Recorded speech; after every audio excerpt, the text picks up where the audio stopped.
ছাত্র জনতার আন্দোলনে ৫ই আগস্ট ক্ষমতাচ্যুত হয়ে দেশ ছেড়ে ভারতে পালান সাবেক প্রধানমন্ত্রী শেখ হাসিনা।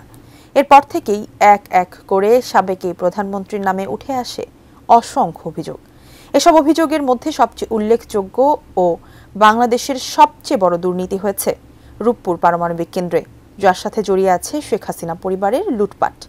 আর এই লুটপাটের অনুসন্ধানে দুদকের নিষ্ক্রিয়তা কেন অবৈধ ঘোষণা করা হবে না তা জানতে চেয়ে এবার রুল জারি করেছেন হাইকোর্ট। বিস্তারিত জানাচ্ছেন ইশতিয়াক হোসেন। বাংলাদেশে পারমাণবিক বিদ্যুৎ কেন্দ্র স্থাপন করার স্বপ্ন দীর্ঘদিনের, আর এই স্বপ্ন বাস্তবায়নের যাত্রা শুরু হয় ২০১৭ সালে। বাংলাদেশের প্রথম পারমাণবিক বিদ্যুৎ কেন্দ্র স্থাপনের চুক্তি করা হয় রাশিয়ার রোসাটম কোম্পানির সাথে। তৎকালীন আওয়ামী লীগ সরকার এই চুক্তি করে এবং সাবেক প্রধানমন্ত্রী শেখ হাসিনা নিজেই বিদ্যুৎ কেন্দ্রের মূল ভবনের নির্মাণ কাজ উদ্বোধন করেন। এদিকে রূপপুর পারমাণবিক বিদ্যুৎ কেন্দ্রকে ঘিরেই শুরু হয় বাংলাদেশের সবচেয়ে বড় দুর্নীতির যাত্রাও। অভিযোগ আছে প্রস্তাবিত বাজেটকে কয়েক গুণ বাড়িয়ে এই দুর্নীতির নকশা করেন আওয়ামী লীগের সভাপতি শেখ হাসিনা। এতে তার ছেলে সজীব ওয়াজেদ জয় ও ভাগ্নি টিউলিপের যোগসাজশ রয়েছে। কোয়ালিটি সম্পন্ন আন্তর্জাতিক মানের CMT500W CSRM committed for better still। বাংলাদেশের ক্রমবর্ধমান বিদ্যুতের চাহিদা মেটাতে 12.65 বিলিয়ন মার্কিন ডলারের বিনিময়ে এই প্রজেক্ট তৈরির চুক্তি নির্ধারিত হয়, যা প্রকৃত নির্মাণ খরচের অনেক গুণ বেশি।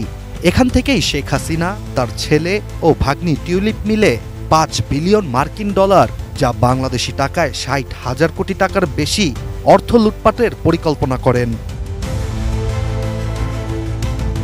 বিশাল অঙ্কের এই অর্থ লুটপাটের তথ্য সর্বপ্রথম আন্তর্জাতিক অনুসন্ধানী সংস্থা গ্লোবাল ডিফেন্স কর্পের এক প্রতিবেদনে উঠে আসে। প্রতিবেদনে শেখ হাসিনা, জয় ও টিউলিপকে 5 বিলিয়ন মার্কিন ডলার মালয়েশিয়ার একটি ব্যাংকে পাচারের জন্য অভিযুক্ত করা হয়।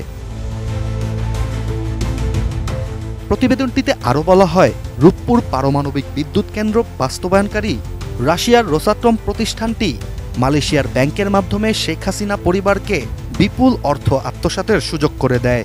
এভাবেই রাশিয়ার সহায়তায় শেখ হাসিনা বাংলাদেশের ইতিহাসের সবচেয়ে বড় দুর্নীতি করেন। এরপরই বাংলাদেশের বিভিন্ন গণমাধ্যমে শেখ হাসিনা পরিবারের দুর্নীতি নিয়ে বেশ কয়েকটি প্রতিবেদন প্রকাশিত হয়।